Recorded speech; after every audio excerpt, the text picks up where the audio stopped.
Hey guys, tonight we are going to drift back in time, like a forgotten leaf floating down a quiet river, all the way to Heian-kyo, Japan, somewhere around the 11th century. You're settling down now, pulling up your blanket. Maybe the world outside is dark and quiet, but in our minds, we're stepping into the hushed, elegant, sometimes the stifling world of the Japanese imperial court.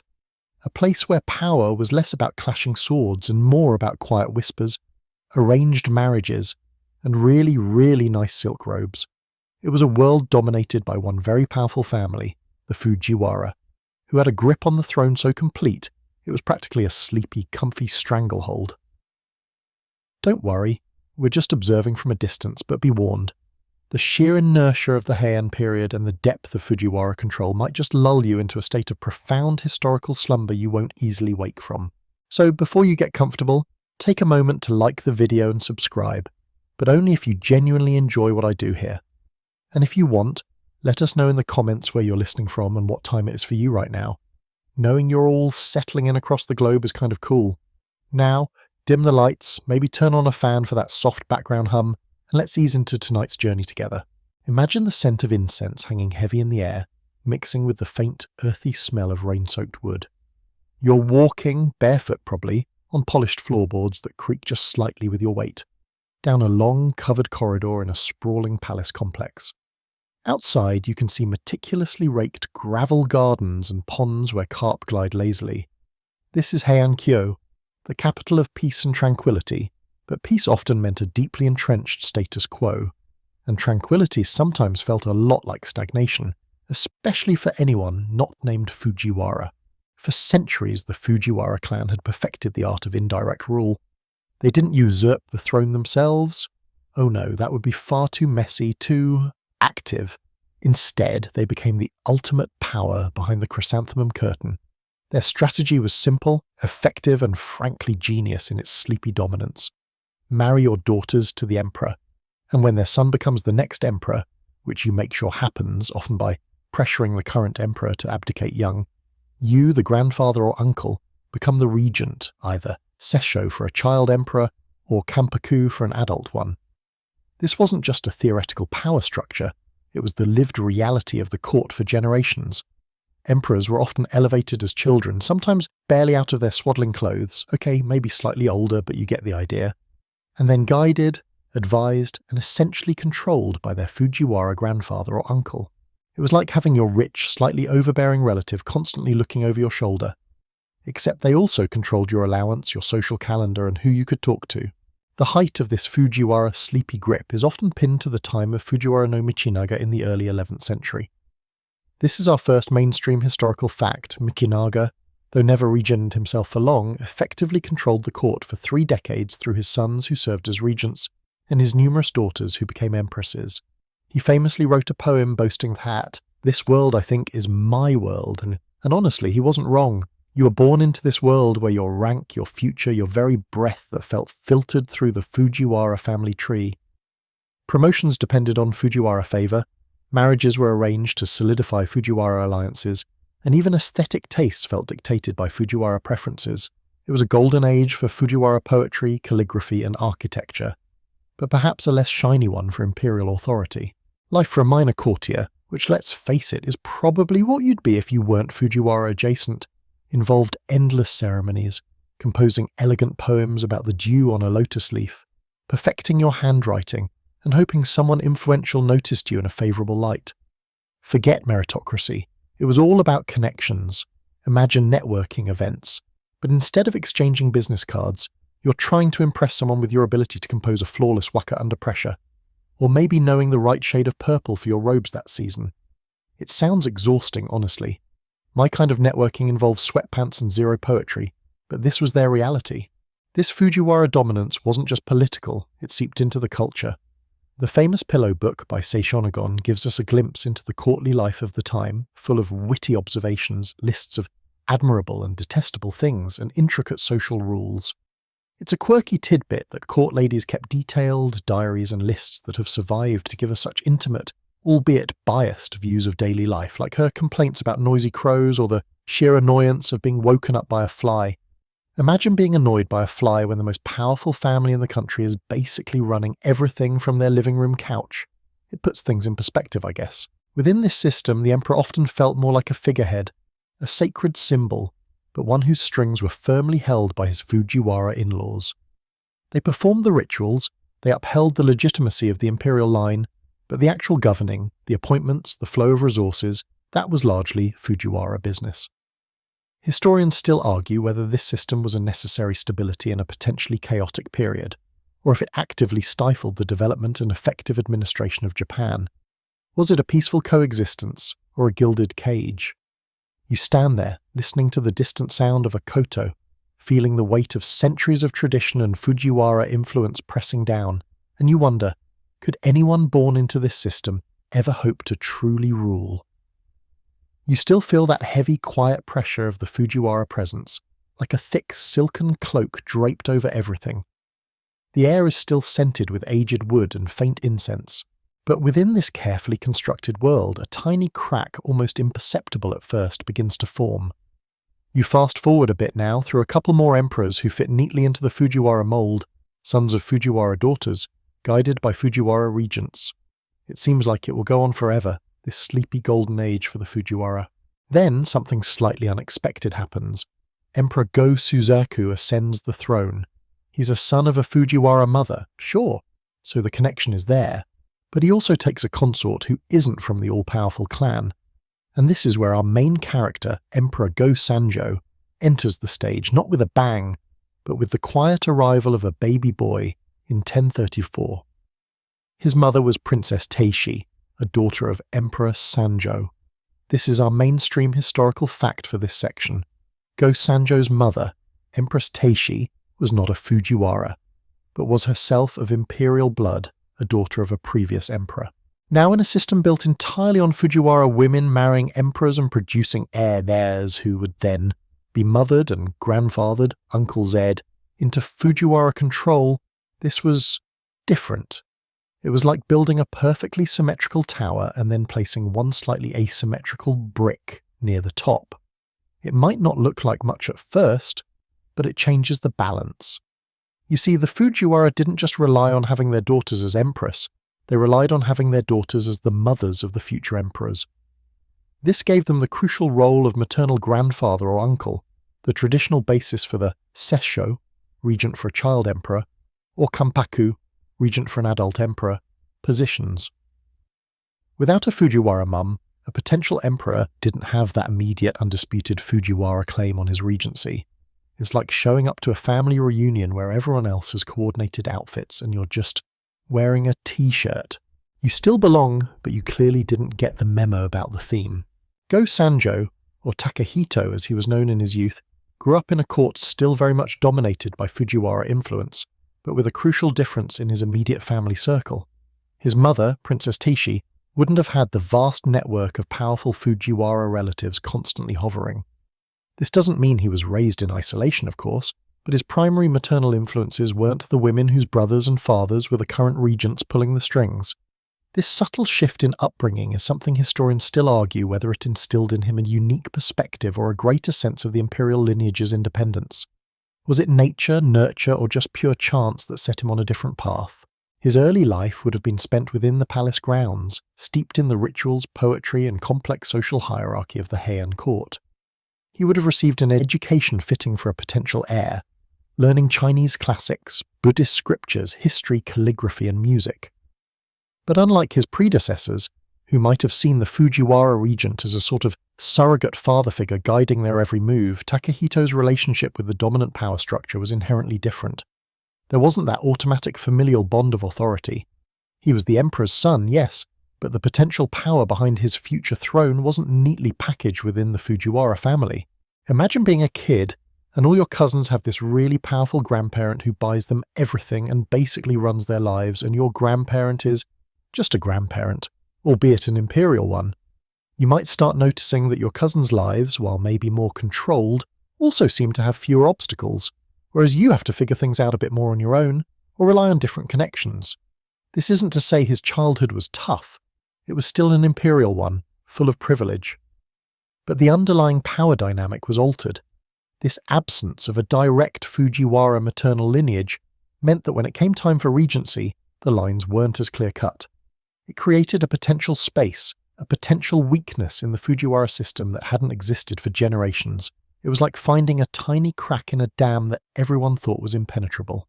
A quirky tidbit about this period is the immense importance placed on astrological signs and omens, especially concerning imperial births and successions.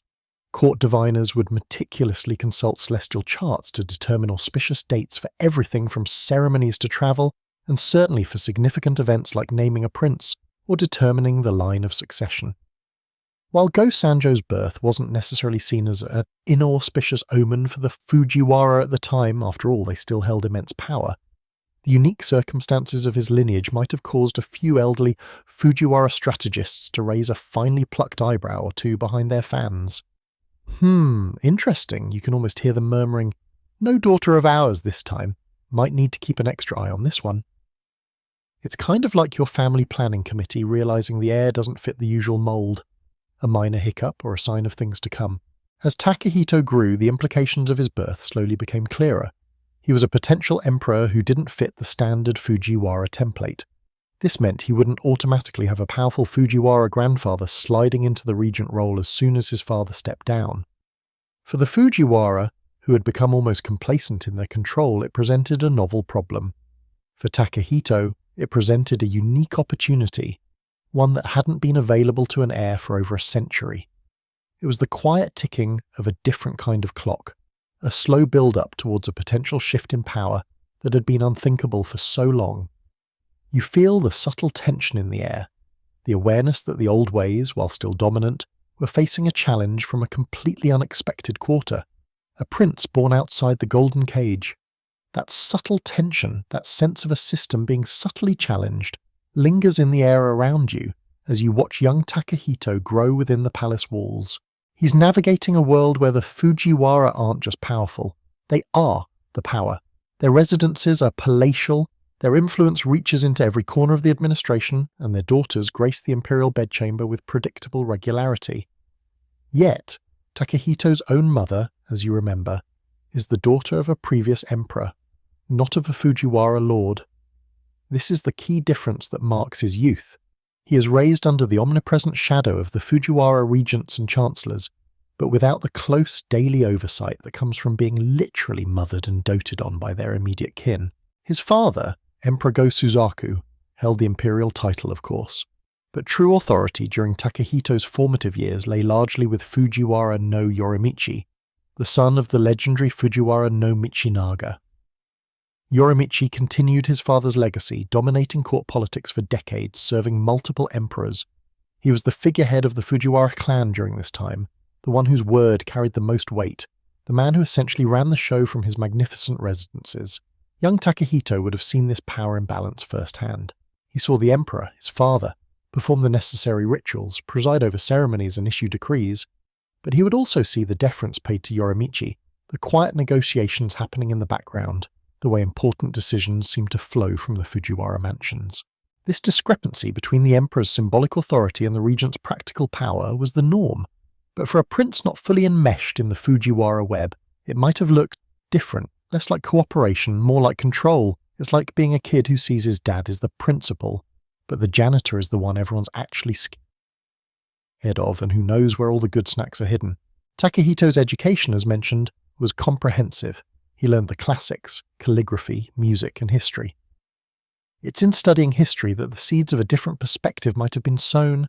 He would have read about earlier emperors who ruled without Fujiwara regents, emperors who made their own decisions and dealt directly with their officials. These were stories of a different kind of imperial power, stories that hadn't been truly relevant for over a century. For a prince whose own lineage offered a potential pathway to escaping Fujiwara dominance, these historical accounts wouldn't just be dry lessons. They might have felt like blueprints, or at least tantalizing possibilities. Imagine reading about ancient heroes who actually did things themselves, while the powerful figures around you seem mostly concerned with poetry contests and arranging marriages. It could make you think. A quirky tidbit about education during this period is the emphasis placed on memorization, particularly of Chinese poetry and classical texts. Children, especially those of the elite, were expected to recite long passages perfectly. This wasn't just about showing off, it was considered essential for developing a cultured mind and demonstrating intellectual prowess. Young Takahito would have spent countless hours chanting verses, mastering complex characters, and absorbing the wisdom and bureaucracy embedded in these ancient writings. While this might sound incredibly tedious, and probably was, it also instilled a deep respect for scholarship and precedent, which would serve him well later. Plus, think of the party tricks. Oh, you can juggle? That's nice. I can recite the entire Analects backwards while balancing a brush on my nose. Okay, maybe not that last part. His position as a non-Fujiwara maternal heir meant that while he was a recognized prince, the path to becoming crown prince wasn't automatically guaranteed or smoothed by the Fujiwara. It was more complex. There were other potential heirs, sons of Fujiwara daughters, who had the powerful clan lobbying tirelessly for their position. This dynamic added a layer of uncertainty to Takahito's early life. He wasn't just a prince, he was a prince who represented a potential disruption to the established order. For the Fujiwara, his existence was a puzzle piece that didn't quite fit, and they likely kept a close wary eye on him.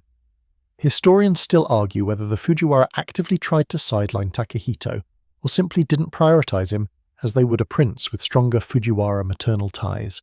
Was it calculated resistance or just business as usual, favouring their own? The evidence is ambiguous, lost in the subtle power plays of the court. You feel the pressure on young Takahito, not necessarily hostile but watchful. He's growing up in a world designed by the Fujiwara, where the rules are made by them and for them. Every interaction, every lesson, every overheard conversation likely reinforces the immense power they wield. But because of his mother's lineage, he has a small, perhaps unconscious distance from it. He's in the system, but not off the system in quite the same way as his cousins. This subtle difference, this unique vantage point, is what makes his story so compelling. It's the story of someone born into the heart of power, but with a built-in reason to see its structure differently, to question its inevitability. He's the observer in the gilded cage, noticing the bars. You watch with a sense of quiet observation as young Takahito navigates the intricate dance of the imperial court. His unique lineage, remember, gives him that slightly detached perspective, a view from the edge of the Fujiwara web, rather than its very centre. This perspective becomes crucial as the years pass and the question of succession looms larger.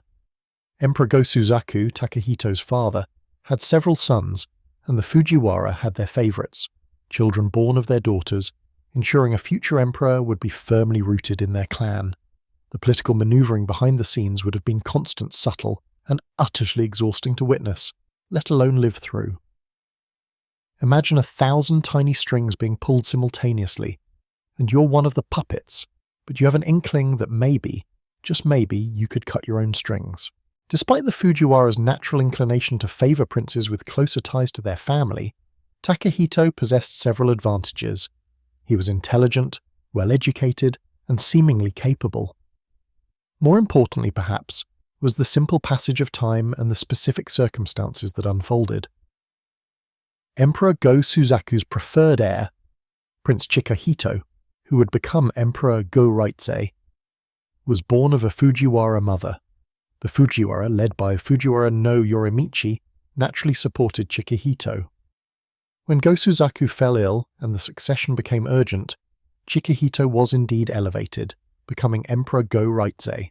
Now, here's the moment that historians point to as pivotal for Takahito, a mainstream historical fact that changes everything for him.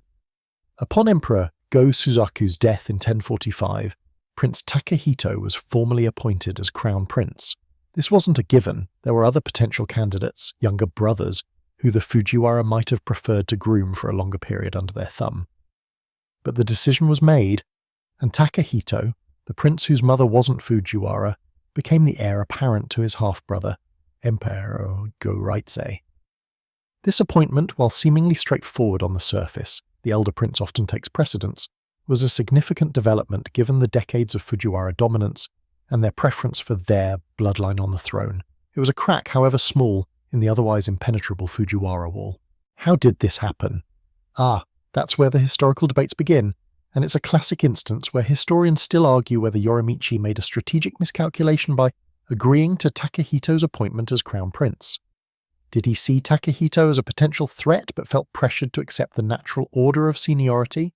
Did he perhaps underestimate Takahito's resolve or ability to rule independently? Or did he calculate that Takahito, lacking immediate strong Fujiwara family support beyond the Empress Dowager, would be easier to control in the long run than a younger prince who might build his own power base within the clan? Was it a grudging acceptance of the inevitable, or a calculated risk that backfired spectacularly? The truth is layered, hidden in the quiet negotiations and unspoken intentions of powerful men over 1,000 years ago.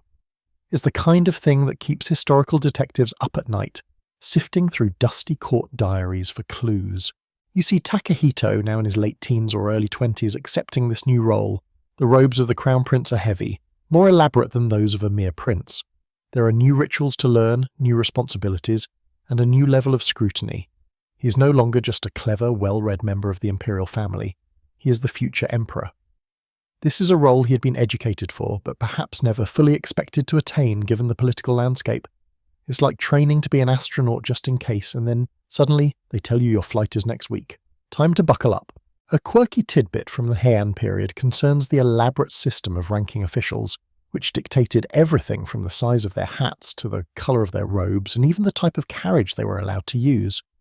Courtiers spent an inordinate amount of time worrying about their rank and observing the ranks of others. The crown prince, of course, held a supremely high rank, reflected in his attire and the deference shown to him. It wasn't just about power, it was about status symbols visible to everyone at court. Imagine a world where your job title determined whether you could drive a sedan or a minivan. It adds a whole new layer to office politics, doesn't it? For years, Takahito lived as crown prince while his half-brother, Emperor Go-Raidze, reigned. Go-Raidze's reign was, by many accounts, a typical Fujiwara-era reign. Yorimichi continued to hold immense power, acting as regent, making the key decisions, and ensuring the smooth continuation of Fujiwara dominance. Takahito, as crown prince, would have attended court functions, participated in ceremonies, and continued his studies, but the real power remained firmly in Yorimichi's hands. This period must have been a fascinating, if frustrating, apprenticeship for Takahito. He saw how the system worked from the inside, but also how it was controlled from the outside by the Fujiwara. He saw the limitations placed upon the emperor by the powerful regency. He was waiting, observing, and presumably learning. This wasn't a short wait either. He was crown prince for over 2 decades, from 1045 until 1068. That's a long time to be second in command watching someone else run the show. Plenty of time to make notes, perhaps? So you've watched Takahito settle into the long, quiet rhythm of being crown prince, a role that felt more like an indefinite holding pattern than a direct flight to the throne. 23 years, remember? While Takahito waited, patiently or perhaps impatiently, depending on which ancient whisper you choose to believe, his half-brother, Emperor Go-Raidze, occupied the dragon throne. Go-Raidze's reign from 1045 to 1068 was, in many ways, business as usual for the Fujiwara era. Fujiwara no Yorimichi remained firmly in control as regent, guiding the state with the practiced hand of a man who had been doing this for decades, inheriting the mantle from his mighty father, Michinaga. But within this period of apparent stability, a crucial drama was unfolding, a quiet crisis for the Fujiwara that would ultimately pave the way for Takahito.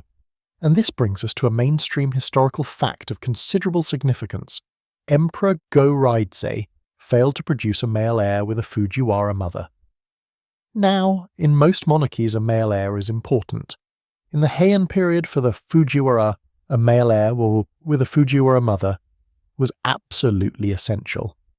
Their entire system of power relied on marrying their daughters to the emperor, having those daughters produce sons, and then having the head of the Fujiwara clan act as regent for that grandson emperor.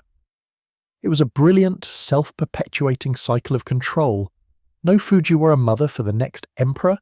The cycle breaks. Go-Raidze had empresses and consorts, several of whom were, naturally, daughters of the powerful Fujiwara.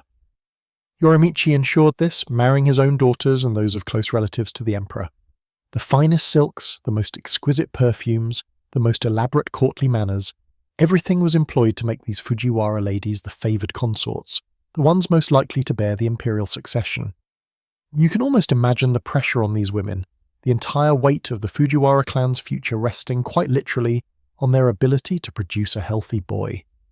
Talk about performance anxiety.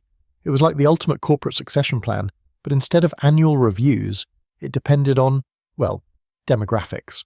Despite these efforts, and you can see Yorimichi biting his richly embroidered sleeve with frustration, Go-Raidze's Fujiwara consorts either produced daughters or no children at all. There were princes born during his reign, but they were from mothers outside the main Fujiwara lineage, which didn't fit the carefully constructed Fujiwara model of control. A son born of a less powerful family might still become emperor, yes, but his maternal grandfather wouldn't be the Fujiwara patriarch acting as regent. The influence would be diluted. This lack of a suitable heir from within the Fujiwara maternal line was a growing problem, a ticking time bomb for Yorimichi and his clan. This situation highlights a fascinating aspect of Heian court politics.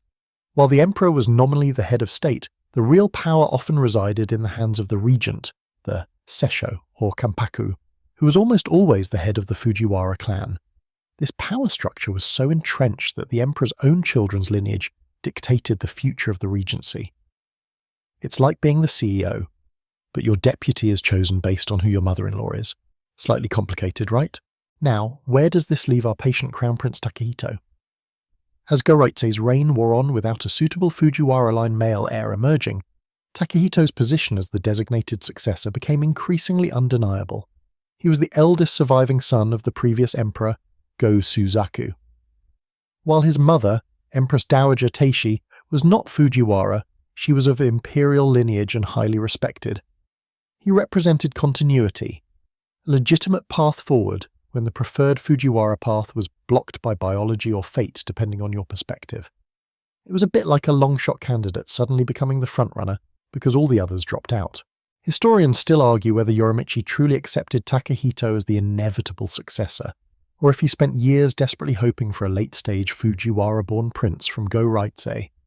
Did he try to sideline Takehito, perhaps promoting other potential heirs from less threatening lineages, but find himself unable to overcome the established protocol of seniority? Or did he simply resign himself to the situation, perhaps believing he could control Takehito, even without the maternal family connection? We see the outcome. Takehito remained crown prince, but the intricate political chess moves behind that fact are lost to us, leaving ample room for scholarly debate and speculation. Maybe Yorimichi just kept muttering, "Just one little Fujiwara prince, please," like a gambler at the last roll of the dice. A quirky tidbit about this period involves the elaborate superstitions and divination practices prevalent at court. Before any major decision, including matters of succession or marriage, diviners would be consulted, and rituals performed to appease various deities and ensure good fortune. The Fujiwara, despite their immense temporal power, were deeply involved in these practices, seeking divine approval or at least a favourable omen for their political schemes. You have to wonder if Yorimichi ever consulted a diviner specifically about Go-Raidze's fertility prospects with his Fujiwara daughters. "Excuse me, celestial spirits. Any word on Prince Charming's stork delivery ETA from the Fujiwara wing?" As Go-Raidze's health began to decline in the 1060s, the reality of Takehito's succession loomed larger. The Fujiwara could no longer realistically hope for a last-minute miracle heir from Go-Raidze. The path was clear for the crown prince, the son of the non-Fujiwara mother, the prince who had waited for over 2 decades. This waiting period wasn't just idle time, it was an era where the established order, so seemingly unshakable, revealed its fundamental weakness when faced with a simple biological reality. And Takehito, the observer from the periphery, was about to step into the centre stage, not as a puppet, but potentially as a player with his own agenda. The stage was set for a change, a potential disruption to the long sleep of Fujiwara dominance, and it was all thanks to or despite the quiet reign of his brother and the absence of little Fujiwara footsteps in the imperial nurseries. The air in the palace complex grew heavy, not just with the ever-present scent of incense and polished wood, but with anticipation. Outside, the cicadas hummed their frantic, short-lived summer song. Inside, the long reign of Emperor Go-Raidze was drawing to a close. You could almost hear the hushed whispers echoing down the polished corridors, the shuffling feet of courtiers, the muted gong of distant bells. 23 years Takehito had waited, a shadow in the wings, observing the slow dance of power orchestrated by the Fujiwara. Now, the spotlight was inexorably swinging towards him. The biological reality that had eluded the Fujiwara, a suitable heir from their own line, had paved his path one quiet, deliberate step at a time. Then came the moment. In the summer of 1068, Emperor Go-Raizei passed away, and just like that, the imperial succession, the bedrock of this ancient system, followed its course. Takehito, the crown prince, the patiently waiting figure, ascended the throne. This is a mainstream historical fact of considerable importance. Takehito became Emperor Go-Sanjo. This wasn't merely a change of personnel. It was a seismic shift felt perhaps more acutely in the Fujiwara residences than in the emperor's own palace. He was the first emperor in over a century who did not have a Fujiwara for a maternal grandfather or uncle wielding the power of regent or chief advisor. The chain was broken. Imagine the scene. You're there, a minor court official perhaps, watching the ceremonies. The grandeur is immense, the rituals steeped in centuries of tradition. The rustle of silk robes, the formal chanting, the solemn procession. But beneath the surface there's a crackle of tension, a palpable awareness that something fundamental is changing. The emperor on the throne is not one of us in the way the Fujiwara were accustomed. He is the legitimate heir, yes, but his mother was of imperial lineage, not from the powerful Fujiwara clan. It's like the carefully calibrated machinery of state, built and maintained by one family, is suddenly being operated by someone who learned on a slightly different model. Fujiwara no Yorimichi, still the regent at the time of Go-Raizei's death, must have felt the ground shift beneath his feet. He had dominated the court for 50 years, a record-breaking tenure built on the foundation of Fujiwara control over the imperial line. Now, the new emperor was indebted to him for nothing in terms of maternal lineage. Yorimichi's position was technically secure as regent, but the nature of that relationship had fundamentally altered. It was less like guiding a grandson, and more like advising someone who might well have his own ideas, someone who hadn't grown up entirely within the Fujiwara embrace. You can almost hear the collective gulp from the Fujiwara family compound. "Well, this is new," someone might have muttered into their expensive sleeve. "Where's the playbook for this?" The choice of the name Go-Sanjo is itself significant, and offers a quirky tidbit.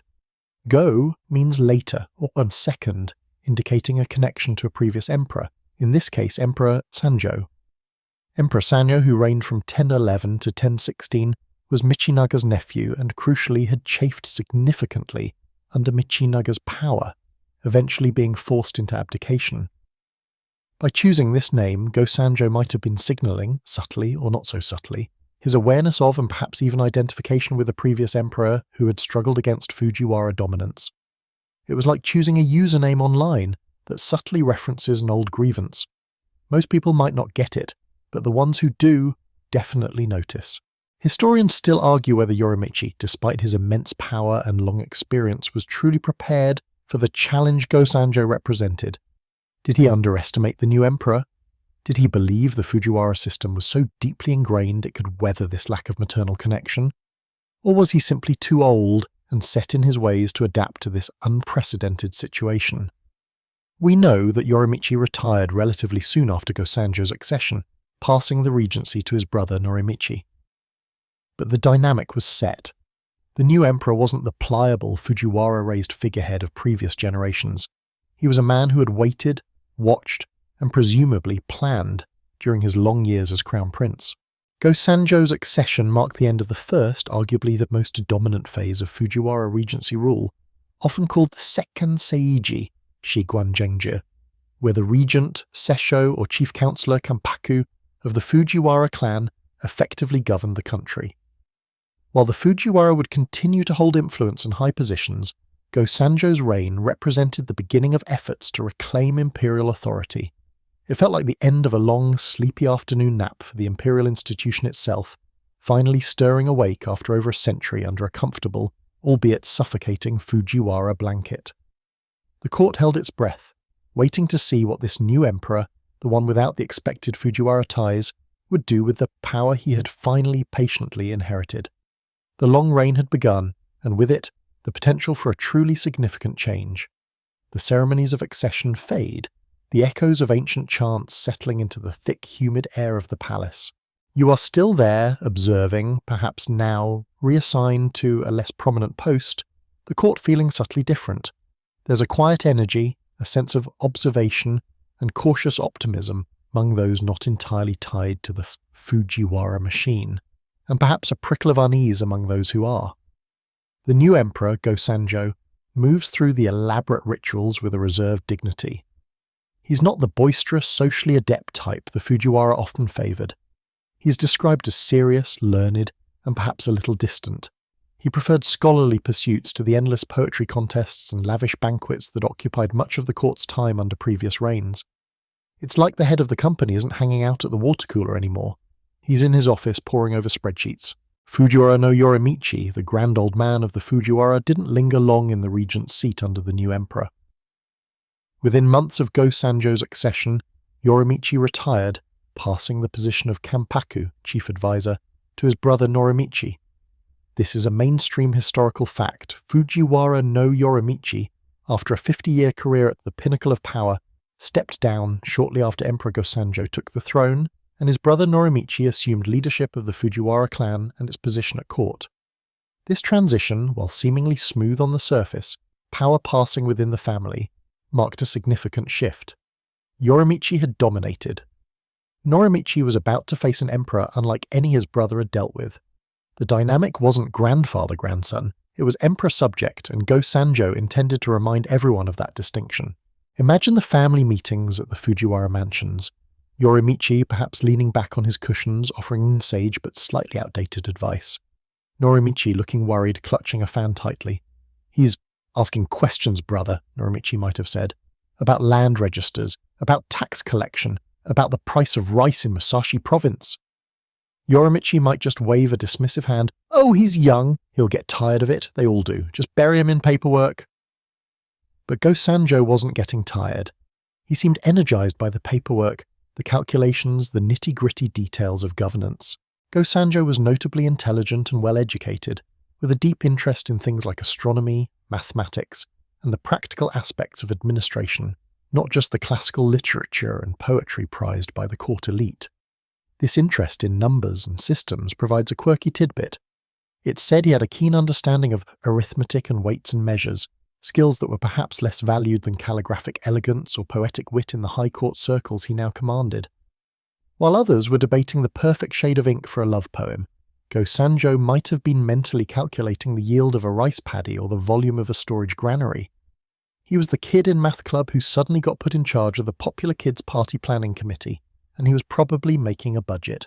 His focus quickly turned to the economic foundations of the state, which had become increasingly complex and, from the imperial perspective, weakened by decades of Fujiwara dominance and the proliferation of tax-exempt estates to shuen. He understood that real power wasn't just about fancy titles or controlling the imperial family tree. It was about controlling resources, wealth, and the flow of goods and money. The Fujiwara had grown incredibly wealthy through their own vast shuen holdings and their influence over the state's finances. Go-Sanjo seemed determined to understand and perhaps eventually redirect that flow. Historians still argue whether Go-Sanjo's early reforms were primarily aimed at strengthening the imperial house's finances and administrative control, or specifically at undermining the Fujiwara's economic base. Was he a visionary statesman focused on national prosperity, or a politically savvy operator using economic policy as a weapon against his rivals? It's likely a bit of both, as is often the case in politics. His personal experience of being sidelined by the Fujiwara for so long must have given him a unique perspective and perhaps a specific motivation to clip their wings. He wasn't just balancing the books, he was rebalancing the power structure. The first major policy Go-Sanjo initiated is famously known as the Enkyu Senji, or the directive of the Enkyu era issued in 1069. This was a comprehensive set of regulations aimed at reforming the system of weights and measures used throughout the country, and more importantly, establishing a clear process for verifying the legality of shuen titles and land ownership documents. Imagine trying to run a country where everyone uses slightly different measurements for grain and land, and where powerful families have accumulated vast estates based on decades of complex, often murky legal maneuverings. It was chaos, or at least very convenient for those who benefited from the lack of clarity. By mandating a unified system of weights and measures, Go-Sanjo wasn't just being a stickler for detail, he was laying the groundwork for more accurate tax assessment and potentially exposing discrepancies in land records.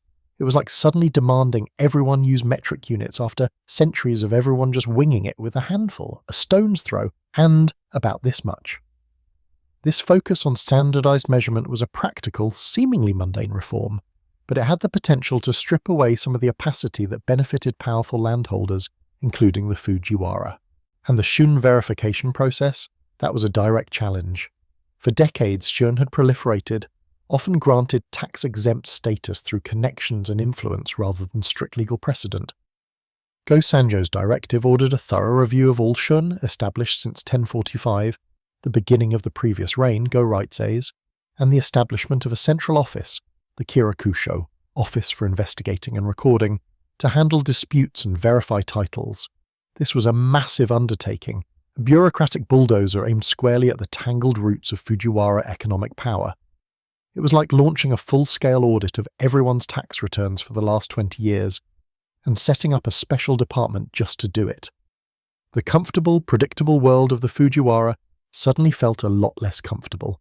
So with us the Enkyū Senji issued, you now have this new entity buzzing away in the tunnel, the Kirakusho. It wasn't just a suggestion box for land disputes, it was a fully sanctioned high-level governmental office, specifically created by Emperor Go-Sanjo to implement his reforms. Think of it as the Imperial Internal Revenue Service, but instead of tax returns, they were auditing centuries of land deeds and titles that were sometimes written on parchment that might have seen better days, possibly next to a snack of dried fish. The name itself, Kirakusho, means Office for Investigating and Recording, which is about as exciting as it sounds, but its function was anything but dull for those affected. This is a mainstream historical fact. The Kirakusho was formally established by Emperor Go-Sanjo in 1069 as the central body for reviewing and verifying the legality of shuen, tax-exempt estates, and resolving disputes over land ownership, effectively bypassing the traditional avenues of power often controlled by the Fujiwara. Before this, land issues might have been handled through the Ministry of Civil Affairs or other established channels where Fujiwara influence could easily sway outcomes. Placing this crucial function in a new office, directly answerable to the emperor or officials he specifically trusted, was a strategic move.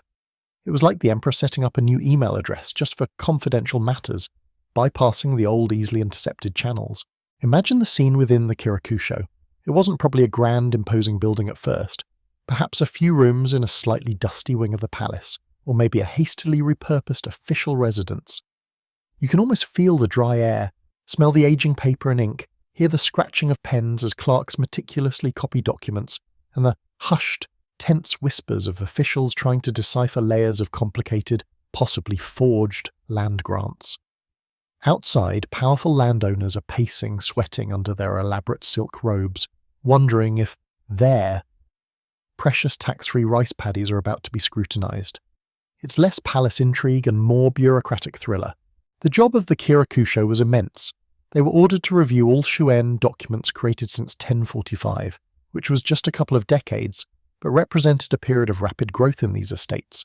They weren't just checking signatures, they were verifying the original grant, checking if the land was legally obtained, ensuring the documentation was complete and authentic, and investigating any complaints or disputes that arose. If a shun couldn't produce valid documentation, or if there were irregularities, its tax-exempt status could be revoked or its borders redefined. This was the governmental equivalent of Marie Kondo coming to your house and demanding to see the spark joy documentation for every single item you own. And if it didn't have its papers in order, out it went. The reaction from the powerful shuen holders, especially the Fujiwara and other prominent families and religious institutions who held vast estates, was immediate and fiercely negative. They saw this as a direct attack on their wealth and status. How dare the emperor question titles that had been in their families for generations, often granted by previous emperors under Fujiwara influence? This wasn't just about money, it was about prestige, power, and the established order.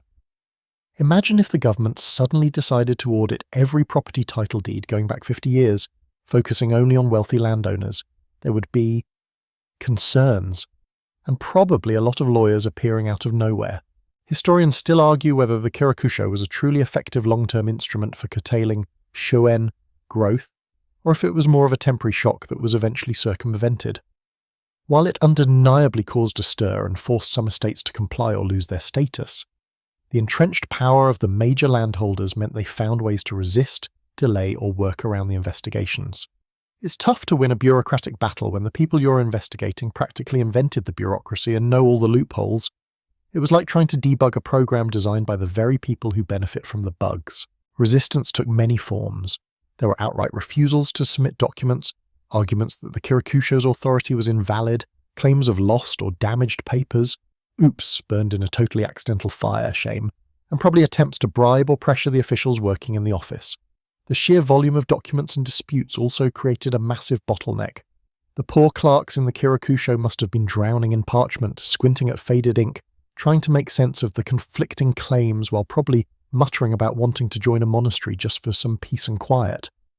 A quirky tidbit is that sorting through these complex, sometimes deliberately obscured land records required not just legal knowledge, but incredible patience and attention to detail. It's easy to imagine officials needing copious amounts of green tea and perhaps a neck massage at the end of the day. The Kirakusho became a focal point of the political struggle between the emperor and the powerful elites. For Go-Sanjo, it was a tool to reassert imperial authority and strengthen the state's financial base by bringing more land back onto the tax rolls. For the Fujiwara and others, it was an infringement on their rights and a threat to their economic power. The office itself, though seemingly minor in the grand scheme of court life focused on poetry and ritual, was at the cutting edge of Go-Sanjo's reformist agenda. It was proof that the new emperor wasn't just going to play the ceremonial role, he was getting his hands dirty with the messy, complicated business of actually governing, and that, for the powers that be, was deeply unsettling. So, you've got the Kirakusho digging through old paperwork, causing quite a stir. But Go-Sanjo wasn't just about auditing existing land claims. He also wanted to standardize how land was measured in the first place. Imagine trying to collect taxes on fields when everyone uses a slightly different definition of what a unit of land is. It would be like trying to bake a cake with one person using metric cups, another imperial, and a third just guessing based on the size of their teacup. Chaos. This is where the kennebuchi comes in, which roughly translates to land measurement standard. It was another key piece of Go-Sanjo's reform puzzle, often implemented alongside the Kirakusho's investigations. This is a mainstream historical fact. Emperor Go-Sanjo mandated a standardized unit of land measurement and a uniform method for assessing the productivity of land, the kokudaka system, though that evolved later, to ensure fair taxation and to prevent powerful landowners from deliberately underreporting their holdings or using favorable local measures. Historically, local regions and powerful families often used their own bu, a unit of area roughly 30 tsubo or about 99 square meters, or tan tenbyu measurements, some of which were larger or smaller than others. This inconsistency meant that a landowner claiming to possess 10 tan in one area might actually control significantly more or less land than someone claiming the same in another region, creating opportunities for tax evasion or simply making central administration a nightmare. Go-Sanjo's decree aimed to fix this mess by establishing a single official measure. Imagine the scene. Imperial officials, perhaps just some of the same ones working in the Kirakusho, but maybe a separate team, are dispatched to the provinces. They're carrying these official standardized measuring rods. You see them out in the muddy fields, perhaps awkwardly trying to measure rice paddies while farmers eye them suspiciously. They have to lay down the rod repeatedly, calculate the area, estimate the potential yield based on factors like soil quality and irrigation, which is a whole other level of potential disagreement, and record it all. It's tedious, manual work, especially when the weather isn't cooperating or you step in something unpleasant. It's like being an ancient surveyor, but with the added fun of potentially annoying very powerful people. This wasn't just about getting a precise number for tax purposes. Standardizing measurement was also a way to assert central authority over local customs and practices. It was Go-Sanjo saying, your family's special extra long bu isn't valid anymore. We're doing things our way. For centuries, local power had often relied on controlling land and the associated measures and records. By imposing a uniform system, the emperor was chipping away at that local autonomy and forcing everyone, even the most powerful nobles and temples, to play by the same rules, at least on paper. Of course, the reality was far messier. A quirky tidbit related to this is the difficulty in achieving true standardization across a pre-modern agricultural society. Even with official rods, Variations could creep in due to terrain, the skill or lack thereof of the measurers, and deliberate attempts to manipulate the process. Plus, imagine trying to measure a field that isn't a perfect rectangle. You'd need some basic geometry, which hopefully the officials had, or you'd end up with some creative approximations. It makes you appreciate modern GPS mapping, doesn't it? Though probably less opportunity for a quick nap under a tree in the field. The resistance to the Kenabuchi was just as strong as the resistance to the Kirakusho, and often came from the same people. Powerful landowners hated having their land accurately measured, especially if their traditional local measure was larger than the new standard. This meant their reported acreage would decrease, or worse, their true larger acreage would be recorded, leading to higher taxes or scrutiny from the Kirakusho. They argued the new measures were inaccurate, unfair, or didn't account for the specific conditions of their land. It was the ancient equivalent of complaining about a new property tax assessment. My house isn't that big and that tree in the yard takes up a lot of space. Historians still argue whether the Kenabuchi reforms were fully or even largely implemented nationwide during Go-Sanjo's short reign. While the decree was issued and efforts were made, the sheer scale of the task and the depth of the resistance meant that complete uniformity was likely a distant goal. It's probable that enforcement varied widely by region, depending on the strength of imperial officials versus local power holders. Some areas might have quickly adopted the new standard, while others might have dragged their feet, finding excuses or simply ignoring the directives when the imperial measuring team left.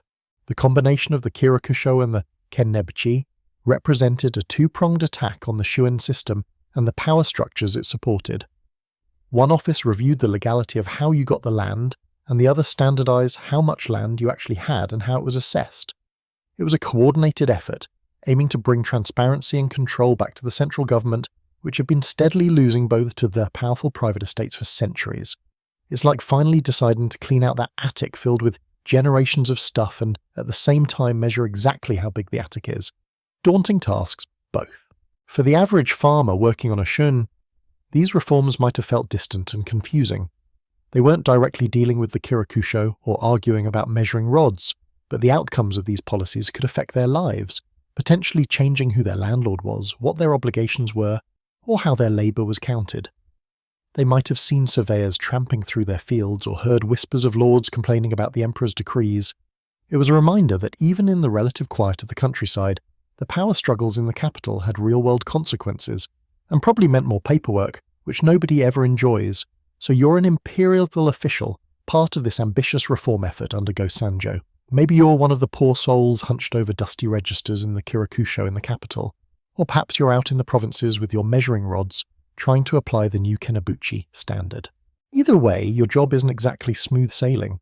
You're essentially tasked with poking a stick into a very large, very comfortable hornet's nest of established power and privilege, and guess what? The hornets are stinging back. The resistance you face isn't always a direct open rebellion. That would be too easy to put down, maybe.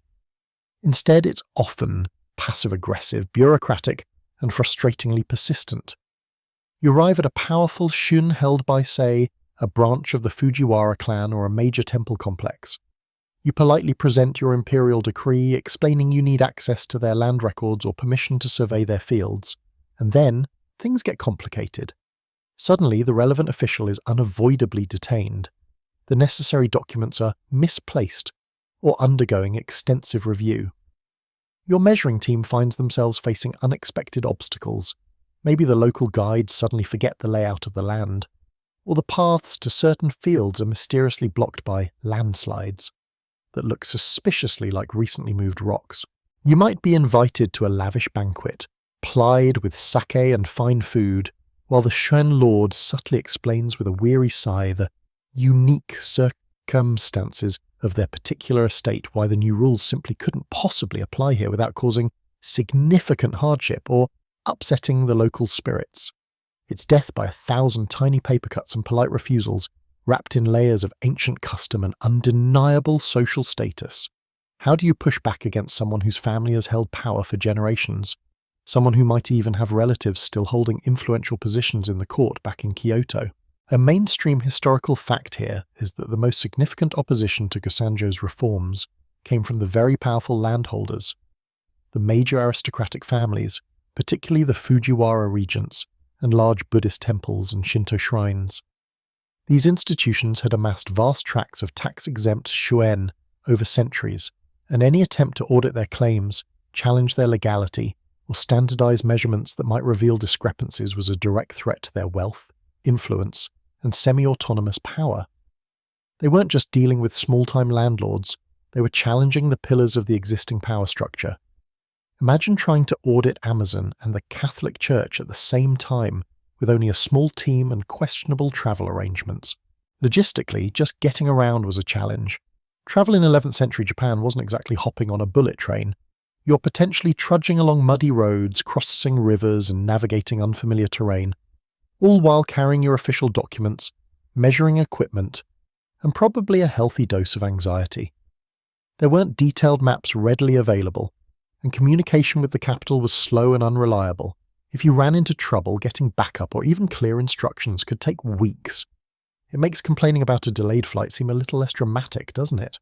A quirky tidbit related to this resistance might be the sheer variety of excuses or tactics used to obstruct officials. Beyond the misplaced documents and unavoidable detentions, there were potentially arguments based on ancient land grants, divine protection of temple lands, or even claims that disturbing certain areas would anger local deities. You might encounter officials claiming poor health, inconvenient local festivals that require everyone's attention, or even claims that the weather is simply unsuitable for surveying. It highlights the creative ways people avoid things they don't want to do, a skill that seems remarkably consistent across the centuries. Oh, the river's just a bit too high today for crossing. Maybe try again next month.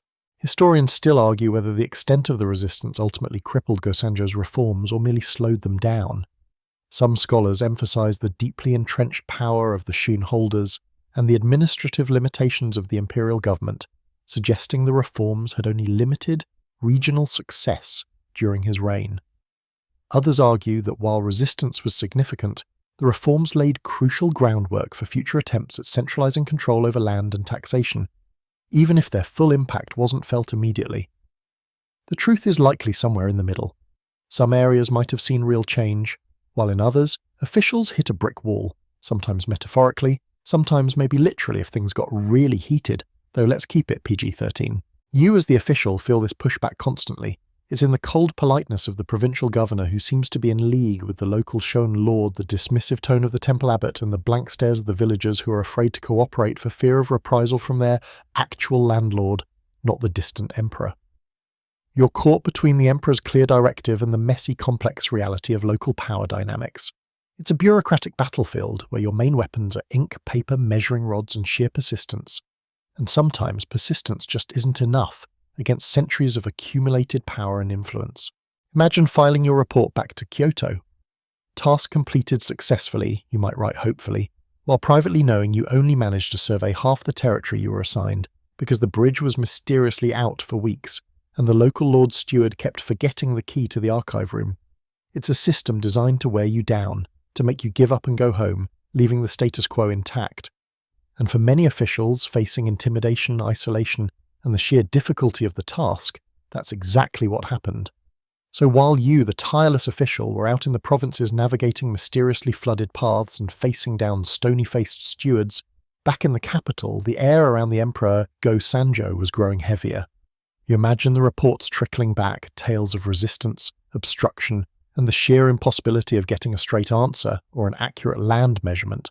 Imagine him sitting there, surrounded by scrolls and maps, receiving news that his ambitious plans were being met not with open defiance, which might be easier to crush, but with endless, polite, maddening inertia. Every delay, every misplaced document, every unavoidable ceremony that prevented a survey team from doing its job must have felt like a personal affront, a chipping away at the authority he was trying so desperately to restore. The weight of the crown in this era wasn't just symbolic, it was a literal and figurative burden. You're dealing with ingrained power structures that had been in place for centuries. You're trying to reform a system where wealth and influence were deeply intertwined, and where the line between public good and private gain was blurrier than Kyoto on a humid summer morning. And doing all this while constantly looking over your shoulder, knowing the Fujiwara clan was still watching, still capable of subtle or not so subtle political maneuvers, must have been exhausting. It's in this atmosphere of relentless political pressure and the daily grind of trying to govern effectively that another factor begins to significantly impact the situation: the emperor's health. A mainstream historical fact here is that Emperor Go-Sanjo's reign was relatively short, lasting just shy of 4 years, largely because he became seriously ill. While the specific nature of his ailment isn't definitively known to modern medicine, it was probably something chronic and debilitating rather than sudden. Contemporary accounts mention declining health, weakness, and an inability to maintain the strenuous schedule required of the emperor. It wasn't just feeling a bit under the weather, this was a serious deterioration that made the demands of ruling increasingly difficult. Think about it. Here's a man who waited decades to ascend the throne, filled with ideas and determination to correct imbalances he saw in the state, only to find his physical body failing him just as he was getting started. It's like training for the marathon of your life, finally getting to the starting line, and then your legs decide they're actually more interested in a gentle stroll and a nap. Hugely frustrating, right? You might be mentally sharp and politically savvy, but if you can barely get out of bed, running an empire becomes, well, tricky. This declining health wasn't just a personal tragedy, it was a political event. In an age where the emperor's well-being was tied to the prosperity and stability of the realm, and let's face it, potentially used as leverage by the political rivals, reports of his illness would spread quickly and cause ripples through the court. Fujiwara factions, always lurking, would be keenly watching, perhaps even hoping that illness would remove this inconveniently independent ruler from the scene. It's like office politics, but with more incense and potentially fewer snacks in the break room. Facing this reality, Go-Sanjo made a momentous decision. He decided to abdicate. This wasn't necessarily a sign of weakness, but rather a strategic move influenced heavily by his health, but also likely by his political goals. By abdicating while he was still alive and capable of influencing events, he could ensure a smoother succession for his chosen heir, his son, Prince Sadahito, who would become Emperor Shirakawa. This was crucial. Had he died on the throne, there might have been more opportunity for the Fujiwara to maneuver and potentially influence the choice of the next emperor, or appoint their own as regent. Abrogating control allowed him to bypass that immediate risk. A quirky or fringe tidbit related to this period is the belief system around illness and the imperial family. While doctors existed, there were also strong beliefs in the influence of spirits, curses, or cosmic imbalances causing illness, especially for someone as significant as the emperor. Rituals, prayers, and even geomancy might have been employed alongside any herbal remedies or medical treatments available at the time. Imagine the court scrambling to appease every possibly offended deity or ancestor, just in case that was why the emperor wasn't feeling sprightly. It adds another layer of complexity to the already stressful situation. Historians still argue whether Go-Sanjo's primary motivation for abdicating was solely his failing health, or if it was a deliberate political strategy to continue exercising influence from the position of a cloistered emperor in se, as became more common later. Some argue that his health was genuinely poor enough that abdication was a necessity, plain and simple. Others suggest he saw the potential of the cloistered position to exert authority free from the daily ceremonial burdens and, perhaps more importantly, free from the mandatory need for a Fujiwara regent, as the cloistered emperor technically didn't rule, but guided from behind the scenes. His abdication could be seen as setting a precedent for this system, which would significantly impact Japanese politics for centuries. It's a classic chicken or egg scenario. Was the health decline the reason for the abdication, or was it the opportunity to shift his power base? Whatever the exact balance of motivations, the decision was made. You hear the news back in the provinces, the emperor is stepping down. It's a seismic shift. The man who launched the reforms you've been struggling to implement is leaving the throne. Does this mean the reforms are over? Does it mean the powerful lords and temples have won? Or does it mean something else entirely? The uncertainty hangs in the air, thick as the dust on those unsurveyed land registers. You just got used to his specific brand of reform-minded imperial authority, and now things are changing again. Just when you thought you understood the game, they went and changed the rules, didn't they? Classic. The news arrives like a ripple in a calm pond, disturbing the surface but not quite revealing the depth of the change beneath.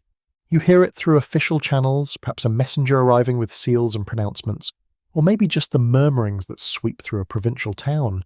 Emperor Go-Sanjo has abdicated, stepped down, given up the chrysanthemum throne. Your first thought after processing the initial shock is probably, okay, now what? Does this mean all that hard work, All the resistance you faced with the land surveys and the monopoly crackdowns was for nothing? Was it just a brief, bold experiment that's now over? But the message clarifies. He has abdicated in favor of his son, Prince Sadahito, who is now Emperor Shirakawa. This isn't a void, it's a succession. And more importantly, Go-Sanjo isn't disappearing entirely. He is retiring, yes, but not to a quiet monastery to write poetry about nature. Well, maybe he did some of that, but it wasn't the main gig. He is becoming a Dijo Tenno, a grand retired emperor. And this wasn't just an honorary title, it was the stepping stone to something else entirely, a new political dynamic. From your perspective in the provinces, you might not immediately grasp the full significance, but you start to notice subtle shifts. Decrees still seem to bear a familiar tone, though issued under the name of the new young emperor. Messengers sometimes carry instructions that seem to originate not from the main palace complex, but from a separate residence where the retired emperor now resides. It's like the boss retired but set up a secondary office right next door and he is still dropping by constantly with suggestions. A mainstream historical fact you can hear, and one of Go-Sanjo's most significant legacies is that his actions effectively inaugurated the insei system, or cloistered rule. While retired emperors had existed before, Go-Sanjo was the first to consciously abdicate relatively early, in his late 30s, not just due to extreme illness or political pressure forcing him out, but partly as a strategic move to continue exercising authority while technically being retired and free from the intense ceremonial duties and, crucially, the need for a Fujiwara regent for the reigning emperor. He moved to a separate residence, a cloister or inn, and from there he could guide, advise, and often outright direct the young emperor Shirakawa and the court bureaucracy. It was a way for the imperial line to regain agency and power that had been significantly eroded by centuries of Fujiwara dominance. He basically created a new power base outside the traditional structures that the Fujiwara had so effectively controlled. Imagine the scene. While young Shirakawa is going through the elaborate rituals and daily routines of the emperor, which were considerable, involving prayers, audiences, and mind-numbing ceremonies, his father is in his retirement palace, perhaps dressed more comfortably, meeting with ministers, strategizing, reviewing reports, and making decisions that are then relayed as the will of the reigning emperor. It's political puppetry, but done for a purpose, to restore imperial power. It's like managing a company, but instead of being CEO, you become executive chairman with way more direct control than the new CEO thinks you have. The reason this cloistered rule became so influential is complex. It allowed the retired emperor to focus on policy and political maneuvering without being bogged down by the sheer weight of imperial ceremony. It also created a power structure where the ultimate authority resided with someone who wasn't subject to the same level of Fujiwara control as a young, reigning emperor often was. Go-Sanjo, having come to the throne without a Fujiwara mother, was already somewhat outside their direct grasp. By becoming a retired emperor, he solidified this independent position and set a precedent. A quirky or fringe tidbit connects back to the name Go-Sanjo itself.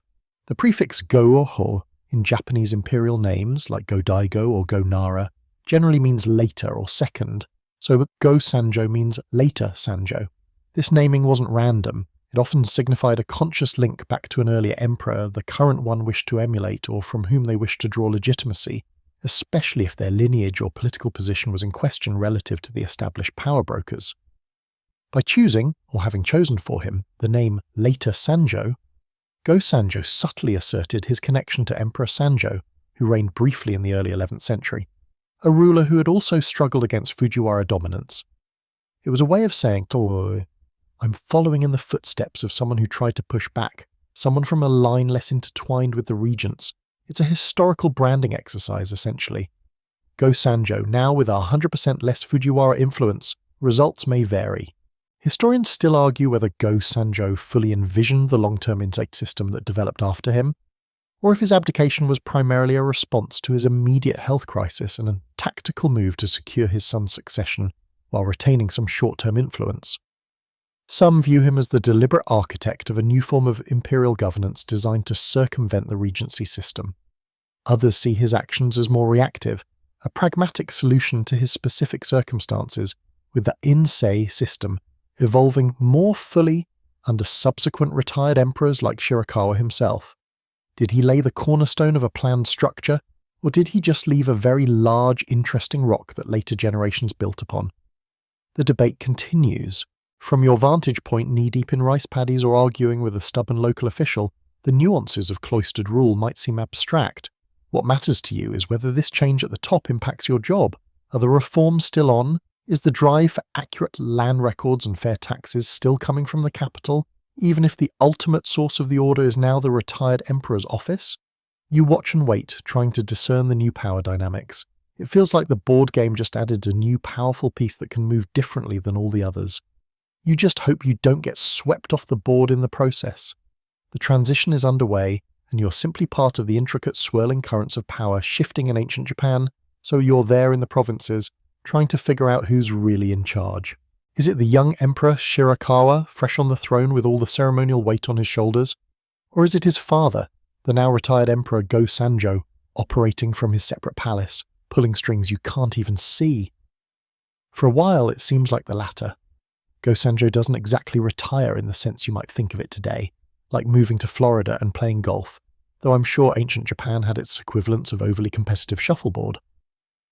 No, he steps back from the daily grind of the main palace only to set up shop and continue working, arguably more effectively, on his own agenda. From your perspective, the pressure for accurate land registers and fair taxes doesn't vanish.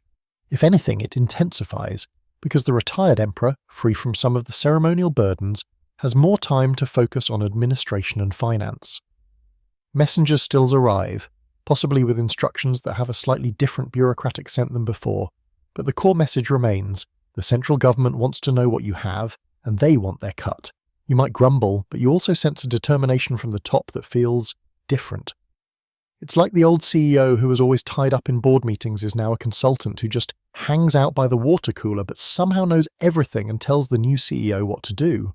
A mainstream historical fact from this period is that even in retirement, Go-Sanjo continued to issue important decrees and influence policy.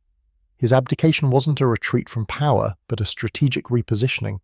For instance, he continued work on the land survey project, Enkyu no Shoenseri, and issued decrees concerning currency reform and trade. This was not a figure fading into obscurity. This was an experienced ruler consolidating power outside the traditional Fujiwara-dominated structures. He actively involved himself in affairs of state, meeting with ministers and making key decisions, effectively establishing the Insei system, not just in name but in practice. He was building his own political machine parallel to, and ultimately intended to surpass, the old one. You hear whispers from those who travel closer to the capital. Go-Sanjo, they say, is still sharp, still focused, still pushing his agenda. He's not lounging around in silk robes, eating expensive rice crackers, though he probably did that too, gotta have snacks. He's working, he's receiving reports, he's making demands. It's a period of intense, almost final activity. He seems determined to cement his reforms and ensure his son's reign starts on solid ground, free from the financial and political constraints the Fujiwara had imposed. But then, subtly at first, other whispers begin. Talk of ill health. Go-Sanjo, who abdicated partly due to illness, remember that, didn't magically recover just because he changed palaces. His condition seems to worsen again. The relentless pace of his work, the stress of wresting power back from established families, it must have taken its toll. You hear about days where he cancels meetings, periods where visitors are turned away. The relentless energy you felt emanating from the capital seems to falter occasionally, like a flickering lamp. A quirky or fringe tidbit emerges around this time, regarding his growing religious devotion. As his health declined, Go-Sanjo reportedly intensified his Buddhist practices. This wasn't entirely unusual. Many emperors and high-ranking figures would turn to religion more earnestly in their later years, seeking spiritual merit or preparing for death. But Go-Sanjo's focus is particularly noted. He engaged in ascetic practices, purification rituals, and commissioned Buddhist art and sutras. One account mentions him undertaking a period of fasting and intense prayer, activities that were physically demanding and, given his existing health issues, potentially detrimental. It's like deciding to train for a marathon just as you're getting over a bad cold, maybe not the best timing, but perhaps driven by a deep sense of urgency or spiritual conviction. Historians still argue whether Go-Sanjo's increased religious devotion in his final year was a genuine spiritual transformation or a politically motivated act. Some scholars see it as a sincere turning towards Buddhism as he faced mortality, a natural part of the cultural context of the time. Others suggest it was a calculated move, perhaps to gain religious authority, set a moral example for his successor, or even subtly signal his detachment from worldly power struggles while still manipulating them behind the scenes. Was he truly seeking enlightenment, or was he just playing a different game, one where spiritual capital could be converted into political influence? The historical record offers glimpses, but no definitive answer, leaving room for ongoing debate. You, meanwhile, are just trying to figure out if the tax collector will still demand that extra sack of rice. The news from the capital, filtered through merchants and officials, becomes a mix of political maneuvering and reports on the retired emperor's health. You learn that he has formally entered the Buddhist priesthood, taking monastic vows. This was another common practice upon retirement or abdication, but for Go-Sanjo, it felt like a final, significant step both politically and personally. It granted him a different kind of status, slightly outside the conventional court hierarchy, which could be both a shield and a different kind of power base. The air feels thick with anticipation and uncertainty. The energy of Go-Sanjo's reforms is still present, but overlaid with the knowledge that the man driving them is fading. You sense the shift in the wind, the changing of guards that is more complex than just one person stepping down for another. The system of cloistered rule is taking shape, forged in the crucible of Go-Sanjo's final energetic yet increasingly frail year. You just hope the stability he sought to create lasts longer than his own breath. The whispers about his health, barely audible at first, grow louder. You hear it from the merchants trading goods, from the occasional minor official passing through your area, even from the birds singing in the trees. Okay, maybe not the birds, that would be a bit too SMR, but you get the point. There's a palpable sense of decline emanating from the capital, specifically from the retired emperor's palace. Go-Sanjo, the man who seemed like a force of nature, pushing against centuries of entrenched power, is losing his fight against his own body. The reports become more specific, more grim. He's confined to his chambers more often. The intense religious practices, which might have been meant to purify him or earn spiritual merit, perhaps only weakened him further. Fasting, rigorous prayer sessions, long hours in uncomfortable positions, not exactly a recipe for recovery when you're already frail. It's a reminder that even emperors, despite the elaborate rituals and deference they receive, are still just people susceptible to illness and the limits of the human form. No amount of fancy robes or political power can convince your liver to work better, or your lungs to take deeper breaths if they are determined not to. You hear that Emperor Shirakawa visits his father frequently. This is part of the filial duty expected, of course, but you imagine it's also a crucial time for transition. Go-Sanjo, even in his final stages, must be imparting wisdom, instructions, warnings about the Fujiwara clan and the challenges ahead. It's the ultimate handover meeting, conducted not in a sterile boardroom, but likely in a quiet room filled with the scent of incense and fading life. You can almost feel the tension, the weight of legacy being passed down. Then the news arrives. It travels relatively fast considering the distances involved. Carried by hurried messengers, it reaches your village like a ripple across a pond. Emperor Go-Sanjo is dead. He passes away in the spring of 1073, not long after formally entering the priesthood and less than 2 years after his abdication. He was only 40 years old. A mainstream historical fact here is that Emperor Go-Sanjo's reign was remarkably short, lasting only about 4 years, and his period of active retirement even shorter. Despite the brevity, his impact was profound. His death at a relatively young age for a ruler is significant because it meant the insei system, the cloistered rule he initiated, was immediately put to the test under his son Shirakawa, who was still relatively young and inexperienced compared to the established power players. His death didn't allow for a long, gradual transition period. It was a sudden shift. The immediate aftermath feels uncertain. Mourning rituals are observed, of course, but beneath the veneer of official grief, political currents churn. The Fujiwara, who had been sidelined and frustrated by Go-Sanjo's reforms, must have seen this as an opportunity. With the strong, determined ruler gone, surely they could reassert their dominance over the young Shirakawa, right? They probably started dusting off their old playbooks, practicing their subtle power plays and intricate court maneuvers. Ah, the old emperor's gone, you can almost hear them think, sipping their expensive tea. Time to get back to business as usual. But Go-Sanjo, even in death, had prepared for this.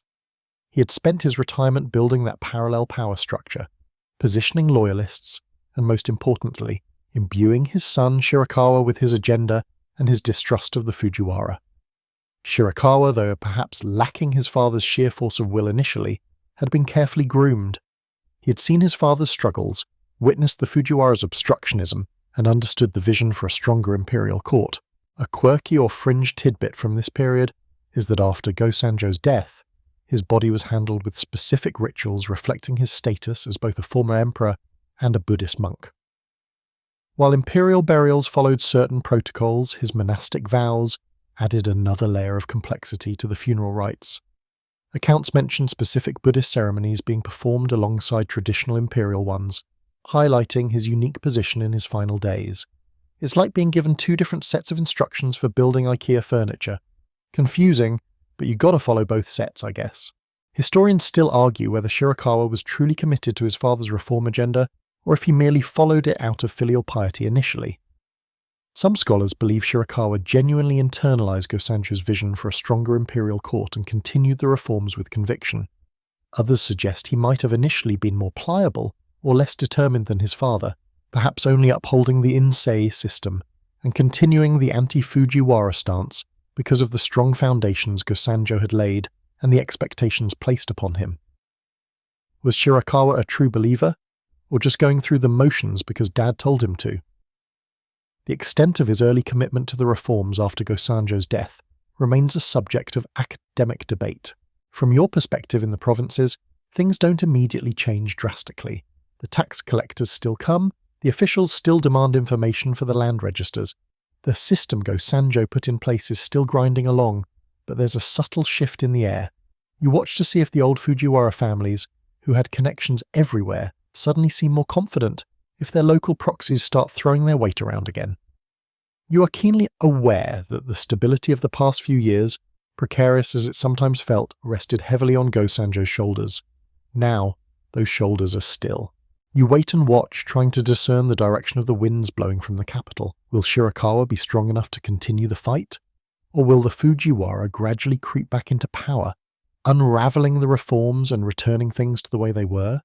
The future of the insei system, the very foundation of imperial power for centuries to come, hangs in the balance in these uncertain months following the death of its architect. You just hope the focus on fair governance and accurate records doesn't get lost in the political maneuvering. The initial period after Go-Sanjo's death is indeed a time of cautious waiting. You hold your breath, wondering if the reforms will unravel like a cheap tapestry. You watch the local officials, the ones who had started to follow the new, stricter rules about land registration and commerce. Will they revert to the old ways, bowing again to the influence of powerful families and temple estates? Will the scales Go-Sanjo had introduced for standardizing measurements suddenly disappear? It feels like being on a seesaw. Go-Sanjo pushed one side down, but now he's off, and you wait to see if the other side, heavy with centuries of Fujiwara weight, will slam back down. But then something happens, or rather, something doesn't happen. The old guard doesn't immediately sweep back into full control. You start to hear reports carried on the wind from the capital that Emperor Shirakawa is not just mourning his father, he is learning from him. He's picking up the mantle of the insei system, the cloistered rule, and not letting it fall. Go-Sanjo's experiment, born of necessity and sheer willpower, is about to become the dominant mode of imperial power for centuries to come. Shirakawa, still a relatively young man when he officially begins his own cloistered rule, which he does eventually, abdicating to his son, Emperor Horikawa, but retaining the real power, starts to consolidate his position. He doesn't have his father's deep-seated grievance against the Fujiwara, not having grown up under their total control in the same way, but he does have his father's vision for a more independent imperial court and the framework Go-Sanjo built. He continues the policies aimed at controlling land and revenue, frustrating the attempts of the old aristocratic families and large temple complexes to expand their tax-exempt estates unchecked. He also learns the crucial lesson of insei. Power isn't just about being the reigning emperor, it's about controlling the strings from behind the scenes. While the official court functions continue with the nominal emperor, the retired or cloistered emperor sets up his own administrative staff, his own network of loyalists, his own sources of income independent of the old court bureaucracy. It's like having a second, more exclusive government operating alongside the first one, and guess which one calls the shots? It's the one where the boss is technically retired and wearing comfy robes instead of full imperial regalia. A mainstream historical fact is that Emperor Shirakawa's period of cloistered rule was extraordinarily long and impactful, lasting for over 4 decades, far surpassing his actual time on the throne, a mere 14 years before abdication, but ruling from retirement for 43 years total. This lengthy tenure allowed the insei system to mature and become deeply entrenched. He appointed his own officials, managed imperial estates, and made crucial decisions regarding succession and policy, effectively diminishing the power of the traditional court, especially the Fujiwara regents, to a significant degree. You might not see Shirakawa himself, of course, but you see the effects of his rule. The land registers are maintained, perhaps even expanded. The standardization efforts continue. You hear less about Fujiwara officials making arbitrary demands and more about directives coming from the cloistered emperor's palace. Shirakawa cultivates alliances, rewards loyalty generously, often with land or positions that bypass the old hierarchy, and uses the growing wealth of the imperial house, much of it secured by Go-Sanjo's policies, to fund his own power base. He also becomes a major patron of Buddhism, funding the construction and renovation of temples, participating in religious ceremonies, and even taking Buddhist vows himself, later in life, just as his father did. This wasn't just piety, it was also political. Powerful temple complexes were significant landowners and political players, and aligning with them, or at least managing their influence, was crucial. Shirakawa's deep involvement with Buddhism became a defining characteristic of his insei rule, intertwining spiritual authority with temporal power in new ways. A quirky or fringe tidbit from Shirakawa's era is the sheer scale of his patronage of temples, particularly the Tendai school centered on Mount Hiei. Legend has it that he once lamented having only 3 things he couldn't control: the roll of the dice, the flow of the Kamo River, and the monks of Mount Hiei. Despite this humorous complaint, he invested heavily in these powerful monastic institutions, perhaps as much to exert influence as for genuine faith, or perhaps seeing their spiritual power as a force to be reckoned with. It's like saying you can control everything in your life except your unruly houseplants and the urge to buy more dice. Historians still argue whether the insei system, under Shirakawa and his successors, ultimately served the best interests of Japan. Some argue that it revitalized the imperial court, providing a flexible and enduring alternative to Fujiwara dominance and fostering a period of relative stability and cultural flourishing. Others contend that by bypassing the formal governmental structures and relying on the personal will and wealth of the retired emperor, insei eventually led to its own forms of instability, potentially contributing to the rise of the military class in later centuries as the lines of authority became blurred and regional strongmen gained power, while the court focused on its internal power struggles and cultural pursuits. Was insei a brilliant adaptation or a slow-motion train wreck for the imperial system? It's a historical debate that keeps scholars up at night, probably fueled by too much coffee. From your vantage point, life continues. The imperial reach guided from the cloistered palace seems firmer now, more consistent, though perhaps sometimes capricious depending on the whims of the current cloistered emperor. Go-Sanjo started the fire of reform and imperial resurgence. Shirakawa built the hearth and kept it burning for decades, shaping the structure of power in Japan for centuries. The long, sleepy reign wasn't just Go-Sanjo's brief time on the throne, it was the era he inaugurated, an era where the person who ruled Japan might technically be retired, living a quieter life away from the most intense spotlight, yet holding all the real power in their hands. The insei system, this cloistered rule, became the norm. Emperor after emperor would abdicate, move to a separate palace, and continue to govern. The formal court became increasingly ceremonial, while the real decisions were made in the retired emperor's residence, often in a more relaxed atmosphere. It was a system that blended imperial authority with a Buddhist-influenced retirement, proving that sometimes the best way to stay in charge is to pretend you're not. And so, the legacy of Emperor Go-Sanjo endures, not just in the policies he enacted, but in the fundamental shift he initiated in the very structure of Japanese imperial governance. His fight wasn't just for his short reign, it was for the power of the throne itself, a power that would be wielded from behind the scenes, from the quiet halls of the cloistered palace for generations to come. And as the weight of centuries settles around you, as the echoes of cloistered emperors and their quiet power fade into the mists of time, you can let your own thoughts drift. The long journey through Go-Sanjo's life and the system he created is coming to a close. The details of land registers, Fujiwara plots, and bummed imperial succession can recede now, becoming soft edges in your mind. You've seen the shift in power, the rise of a new way of ruling, the quiet strength found in retirement. Let the history settle like dust motes in the final rays of light. The air grows still and quiet. The sounds of the ancient court, the rustle of silks, the scratch of brushes on paper, the distant chanting of monks, all soften into silence. The images of sprawling estates, bustling markets, and quiet provincial homes gentle into a hazy memory. You're safe now, the journey through history is complete. There is nothing left to analyze, nothing left to remember with clarity. Just the steady, rhythmic sound of your own breathing, slowing down, easing out. Let the tension drain from your muscles, from your mind. You're simply here, now, comfortable and still. Feel the softness beneath you, the warmth around you. All the complex details, all the names and dates and policies are fading, becoming unimportant. There is only the quiet hum of the fan, the darkness behind your eyelids, the gentle descent into rest. Allow yourself to sink deeper, heavier, completely relaxed. Sleep is here. Let it wrap around you like a warm blanket. You are letting go, drifting, safe and asleep.